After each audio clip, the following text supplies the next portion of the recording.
C'est aussi justement l'idéologie, je dirais, de Yeminord. C'est-à-dire que Yeminord est basé sur le concept de l'implication communautaire, le fait de ce qu'on appelle en hébreu le tikkun olam, pour justement aider. Et là, on a vu qu'il y a énormément de familles qui sont nécessiteuses. Et de nous, avec notre petit pouvoir, on peut peut-être aider en partageant l'idée. Je trouve que c'est une très belle initiative. Les professions réglementées et les équivalences, les dossiers Qualita, en savoir plus sur l'ALIA. Voilà, comme annoncé, nous avons nos étudiants de l'école Yamin Ord qui nous ont rejoints en plateau, accompagnés du responsable de la section francophone, David Waki. Salut David, salut Bonjour. À tous. Bonjour. Voilà, bienvenue. Alors, on est très content de vous avoir parce qu'avec vous, on va faire un petit point sur cette très belle campagne de Tzedaka, Israël Tzedaka, à laquelle vous avez participé le 21 février 2021. Est-ce que vous savez combien d'argent on a récolté aussi grâce à vous ? 4500 shekels.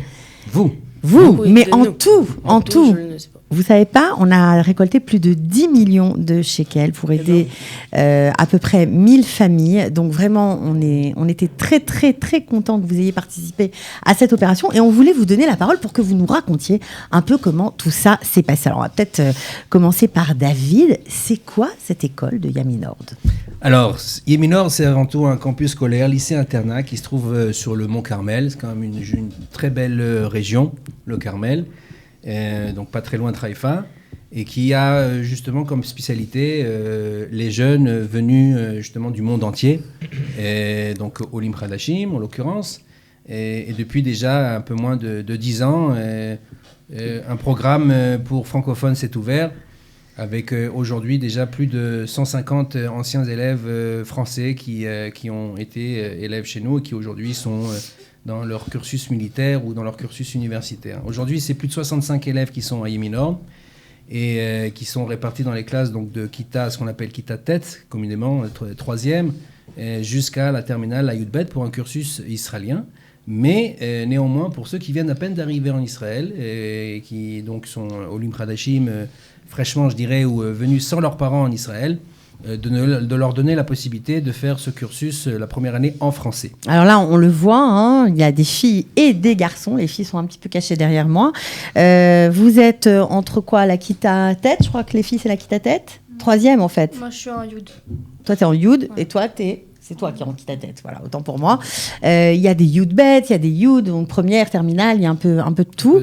Certains sont là depuis 4 ans, moi. 4 ans, certains sont là depuis 1 an. Certains viennent d'arriver en septembre aussi. Ouais, bon bah voilà, donc on va raconter un petit peu comment ça se passe pour eux. Alors David, pourquoi avoir accepté d'accueillir cette idée de participer dans le cadre d'un projet pédagogique à l'opération Israël Tzedaka Qualita ? Mais tout simplement parce que, bien entendu, nous avons en l'occurrence une étroite collaboration déjà d'une part avec Qualita, qui nous aide aussi d'ailleurs, qui aide les jeunes à participer à différentes activités extrascolaires à travers le pays. Mais c'est aussi justement l'idéologie, je dirais, de Yeminord. C'est-à-dire que Yeminord est basé sur le concept de l'implication communautaire, le fait de ce qu'on appelle en hébreu le tikkun olam. Et donc ils apprennent ça durant toutes les années pour justement aider. Alors moi je voudrais savoir concrètement comment ça s'est passé. Shai, raconte-nous comment Michael Gamrasny est venu vous présenter l'opération de la Tzedaka. Comment t'as pris ça et comment ça s'est passé pour toi ? Pour moi, c'était quelque chose de super qui est ça. On a eu une payloute qui nous a... Une activité, qui nous a montré... qui nous a montré comment ça se passe et tout. Et au fur et à mesure, il nous a expliqué en faisant des métaphores et plusieurs choses comme ça. Et voilà. Voilà. Alors, vous avez beaucoup travaillé, je crois. Alors, je vais te prêter mon micro. Tu vas nous raconter. Toi, c'est Yaher Kalfon. Ça t'a beaucoup plu et ça t'a ouvert un peu des horizons. Oui, parce que quand on a fait l'activité, on a vu que ça ne s'arrêtait pas qu'à l'argent, mais principalement à l'aide. Ça veut dire on a vu qu'en vrai de vrai, on ne sait pas comment ça se passe réellement en Israël quand nous, on arrive. Et là, on a vu qu'il y a énormément de familles qui sont nécessiteuses.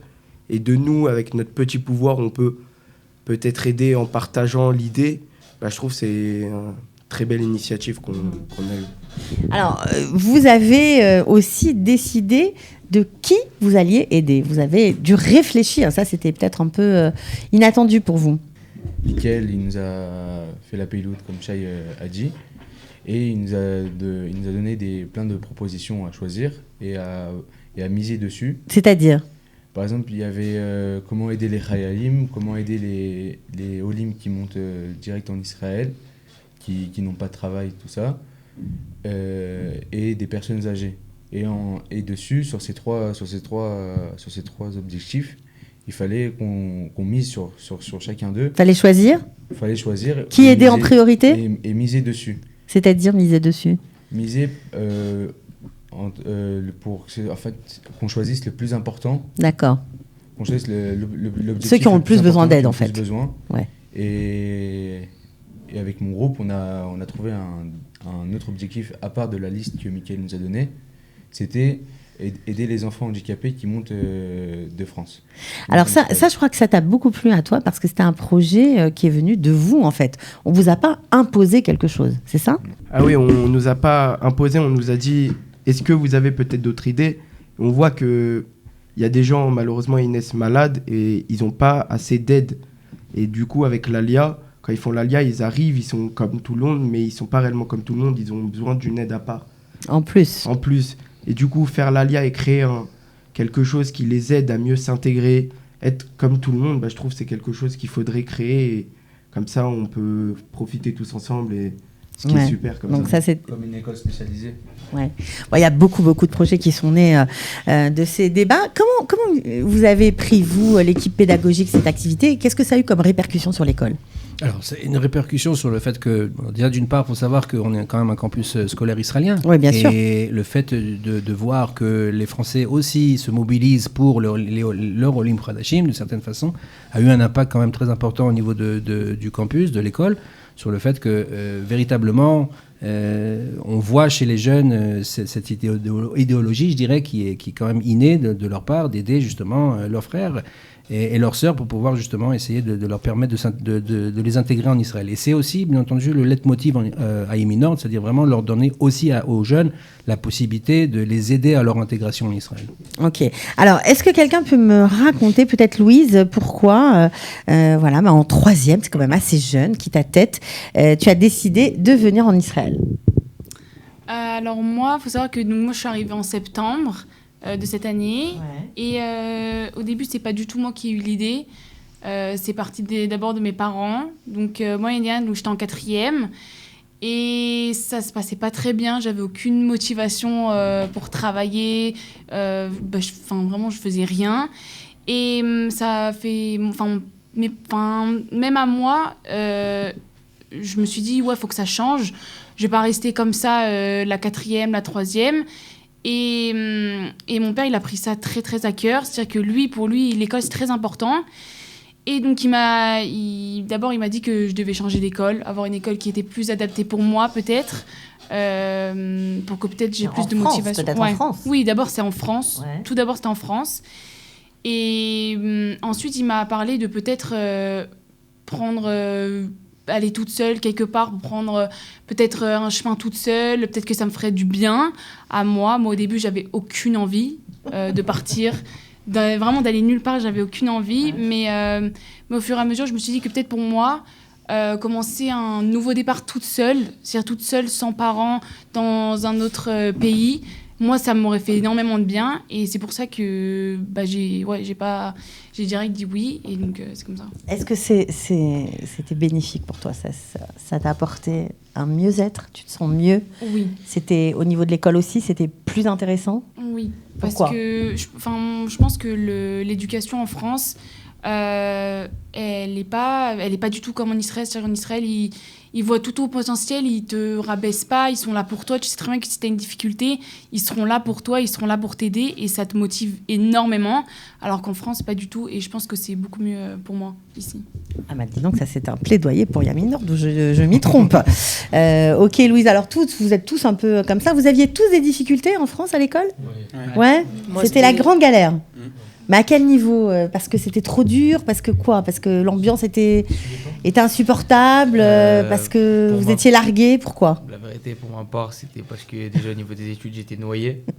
Et Ok. au niveau du comportement, ça allait pas trop non plus. Pas Parce forcément. qu'il faut savoir que je suis quelqu'un qui a redoublé. Donc déjà, je me retrouvais dans une classe avec des gens bien plus petits que moi, de 1 an, mais niveau maturité, c'était pas la même chose du tout. Et que du coup, j'arrivais pas à m'y faire, donc je faisais beaucoup de bêtises. L'école, ça Alors suivait quoi, pas. on arrive en Israël et soudain, Bah, on comprend je suis- ouais, tout, mais c'est plus facile à l'école, on devient bon, on Bah, a plus de problème de comportement. déjà, à l'école, quand je suis arrivé, je me sentais pas forcément noyé parce que j'ai bénéficié de toute l'aide dont j'avais besoin. Ok. Et je me suis retrouvé surtout à connaître des gens qui sont à peu près dans les mêmes délires que Qui moi avaient et qui me correspondent. Qui avait aussi quelques difficultés. Ça veut dire qu'en France, j'ai pas perdu mes copains, mais les gens qui avaient dans ma classe et que je connaissais, c'était pas du tout le même délire que moi. Alors que maintenant, aujourd'hui en Israël, je me retrouve avec des amis qui limite sont devenus une famille pour moi. Mhm. Ça, c'est- Le fait d'avoir des aides, du soutien, toi, tu te sens mieux avec toi-même? Tu as fait la paix? Moi, clairement, ouais, je me sens beaucoup mieux. Clairement, je me sens beaucoup mieux. Au fond de moi, je me sens plus épanoui. Je me sens, déjà, je sens que j'ai grandi. Ouais. Déjà, je suis bien plus autonome. Je sais faire beaucoup plus de choses qu'avant. Je pense que si j'étais resté en France, j'aurais peut-être pas su faire. Et même, c'est une évolution. C'est un apprentissage d'une nouvelle langue, d'une nouvelle mentalité. Et sur Voilà, le tas, alors ça s'apprend tout ça. Bon, alors, je rappelle que tu t'appelles Raphaël Soussan et que tu es en Yud-Bet, voilà, dans le terminal. Alors là, c'est le coin des Yud. On va passer à ceux qui sont en première. C'était un choc d'arriver ici ou pas? Ou finalement, ça s'est fait en douceur? Non, moi personnellement, non. Parce qu'il y avait mes frères, tout ça. Ah, pas et mal. donc, non, j'étais pas tout seul. Mais non, ça s'est fait tranquille, honnêtement, tranquille. Alors, Ethan Solal, toi, pourquoi tu es venu? Alors moi, il faut savoir que l'année dernière, j'avais déjà fait une seconde en France Ok. et que j'avais eu beaucoup de difficultés au niveau littéraire parce que moi, je suis quelqu'un de très scientifique, tout ce qui est physique, chimie, maths, tout ça, je suis fort. Et du coup, j'avais pas eu une bonne moyenne en français. J'avais dû faire un rappel en France pour ça. Il n'avait pas été accepté. Il voulait me refaire une seconde. Moi, faut savoir que moi, je voulais déjà venir en Israël depuis au moins 3-4 ans. Du coup, j'ai une amie à ma mère qui nous a parlé de l'école Yemi Nord. Et ma mère m'a proposé. Je lui ai tout de suite dit oui. Pourquoi tu voulais venir en Israël? Et du coup, ma mère elle m'a passé Monsieur David Aoki au téléphone. J'ai tout de suite pris contact avec lui. Il m'a parlé d'Yemi Nord. J'ai regardé sur internet le site, les photos, des vidéos, tout ça. Et C'est ça m'a beau en beaucoup plus plu. comme Oui. endroit. Hein. C'est pas mal, il faut bien le dire. Ouais. Après, je suis pas arrivé à la bonne année parce que je suis arrivé, on a Sans tout de plein suite été mis Corona. en bidou, tout ça. Ouais, c'était pas, j'ai pas tout de suite pu voir à quoi ça ressemblait, mais en sortant du bidou, quand j'ai vu comment Yemi Nord c'était grand, il y a plein de choses. On a la salle de sport, il y a une piscine, il y a plein de terrains, il y a l'école. il y a C'est plein le de choses à bonheur. faire. Ouais. Bon, ben super, on est content pour toi, nous. Bon, et est-ce qu'il y a un accompagnement de la part de David, à part le côté scolaire, où je crois que vous avez des cours supplémentaires, vous avez beaucoup d'aide. C'est ça, hein, David, je crois qu'il y a beaucoup sûr. d'attention portée à ça. Tout à fait. Toute l'équipe pédagogique est justement présente pour l'encadrement 24/7, je dirais. Aussi bien au niveau de l'école, donc par du soutien scolaire, savoir que le corps enseignant, c'est pas que je ne mets pas de jugement par rapport à ça, mais c'est vrai que, comme le disait Louise, c'est vrai que c'est quand même assez différent du système français. Le prof ne va pas faire le cours et partir. Le prof va être présent, va être toujours attentif et va aider justement là où justement le bas blesse et essayer de vérifier les différentes difficultés avec du soutien Tu as scolaire. constaté ça aussi, toi? Oui, bien sûr. C'est totalement différent d'en France. En France, on finit le cours, ensuite on part et on doit travailler tout seul, alors que si on a des difficultés à la maison, on peut à tout moment leur envoyer un message et ils peuvent nous aider, même à la maison. Ils peuvent nous Ici, aider. tu parles? Oui. Ouais, en Alors France, qu'en c'est pas comme du ça. tout comme ça. Ouais, ça a changé beaucoup de choses pour toi? Oui, beaucoup. Est-ce que quelqu'un a envie de faire des études aujourd'hui? Ouais, moi j'aimerais bien faire des études. Qu'est-ce que tu voudrais faire? Médecine vétérinaire. Ok, et c'était pas prévu avant Yami Nord? Non, pour les difficultés que je pouvais avoir en France et à l'école et tout. Ouais, c'était différent. Ouais. Bon, alors juste avant de conclure, je voudrais revenir sur cette super opération de Tzedaka. Alors, il nous a dévoilé le poteau rose. Shai Cohen, vous avez collecté 4500 shekels pour ces familles en difficulté. Vous avez fait comment? Comment ça s'est passé? On a dû partager ça à la famille, aux amis, Moi, personnellement, j'ai demandé à ma mère si elle pouvait envoyer ça à ses Le amis. lien pour faire des dons. Ok. À ses amis, ses Mais est-ce collègues. que vous pouviez argumenter, expliquer pourquoi, Oui, bien pourquoi sûr. il fallait donner vous aviez les arguments. Oui, bien sûr. Après, j'avoue, ma mère, elle m'a bien aidée là-dessus. mais oui. Ouais, ok. Toi aussi? Moi, j'ai envoyé sur le groupe de la famille WhatsApp, tout ça. Ouais, tout le monde a fait un Et je leur ai petit effort. expliqué vite fait c'était quoi pour les familles, tout ça. Et ils m'ont dit, ok, pas de souci. Ok. Bon, est-ce que vous vous trouvez tout à fait changé, vous qui êtes là depuis 3 ans déjà? Est-ce que vous êtes une autre personne, devenue une autre personne, devenue des jeunes, on va dire, avec un avenir très différent par rapport à celui que vous auriez pu avoir en France? Moi, oui. Pourquoi? J'ai pris plus de maturité, je m'occupe plus de moi, c'est-à-dire faire les choses tout seul. Quand on est en pneumonia à l'internat, c'est très difficile. C'est très difficile quand on est tout seul, on monte, par exemple, un exemple tout bête, pour laver son linge. Avant en France, c'est nos parents qui le faisaient. Ici, c'est nous qu'on doit tout faire nous-mêmes, qu'on est en nos machines, qu'on s'occupe de nous-mêmes. Et pour moi, c'était quelque chose de spécial. Ça m'a aidé à m'améliorer dans tout ce que j'avais besoin. L'école n'était pas loin de chez moi, mais je prenais pas tout le temps le bus tout seul. Et si je fais des longs trajets. C'est une autre vie, quoi. Voilà. Complètement différent. C'est complètement autre chose. Ok, tu vas faire quoi l'année prochaine? Parce que tu es en Yudbet, donc en terminale. Je rentre à la Mechina, à Jérusalem, à Teret Kohanim. Ok. Et pendant 6 mois, et juste après, je rentre à l'armée. Tu sais déjà ce que tu vas faire? Pas encore. Pour l'instant, non, mais j'ai eu des propositions. Intéressantes. Bah oui, il est tout content, David. Il est fier de son travail. Des propositions intéressantes, ça veut dire qu'il faut savoir qu'on est aussi en lien permanent avec l'armée, il faut le savoir. Ouais. Il y a plein de choses qui sont possibles. Bon, écoutez, nous, on était hyper contents de vous avoir. On vous souhaite, je ne sais pas ce que je peux vous souhaiter. Qu'est-ce que vous aimeriez? La réussite au bac, mais bien sûr, suis-je bête. Donc, de bien réussir votre bac, de bien travailler, de continuer à rester en Israël. Tout le monde compte rester en Israël? Oui. Ouais, a priori. Bon, c'est gagné. En tout cas, merci d'avoir été avec nous, d'avoir fait ce long voyage. On était très contents de vous accueillir. On vous souhaite plein de bonnes choses. Et à très bientôt. Merci beaucoup. Ciao. Les professions réglementées et les équivalences, les dossiers Qualita, en savoir plus sur l'ALIA.